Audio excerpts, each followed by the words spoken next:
Greetings. We are the Arcturian Council. We are pleased to connect with all of you. We have an understanding of the way that you all think of yourselves, and we want you to become more aware of the inner workings of the human mind. We want you to understand that the way that you think about yourselves is due in large part to the built-in limitations of your minds. Your minds are incapable of truly understanding that which you are as source energy beings. And so, your minds make up stories about yourselves that are more plausible than the ultimate truth of who you are.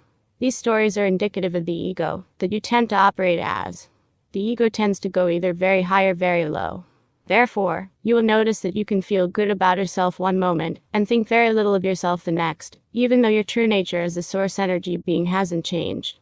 You are there doing the best that you can under very difficult circumstances, even when there isn't a pandemic happening.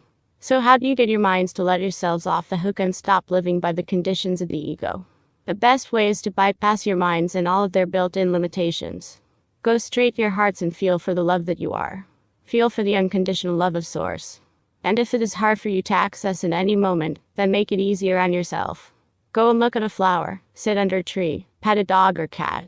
If you have someone in your life that you love, look into their eyes and feel the spark of divinity being ignited in you to demonstrate to you that this is who and what you really are. And your minds have a hard time even coming up with the right, or most appropriate, words to describe that state of being. Therefore, it's time to let your minds off the hook, let your egos rest for a while, and spend some of that precious time that you have occupying your hearts, remembering where you came from, and where you are returning to. And when you're not worried about how long it's been and how much further you have to go, you can spend some time in the eternal bliss of the present moment. That is something the mind has a very difficult time doing, and that is why it serves you so much to shut off that very perspective that you hold when you are up there in your heads. Let your hearts be the aspect of you that guides you from now on.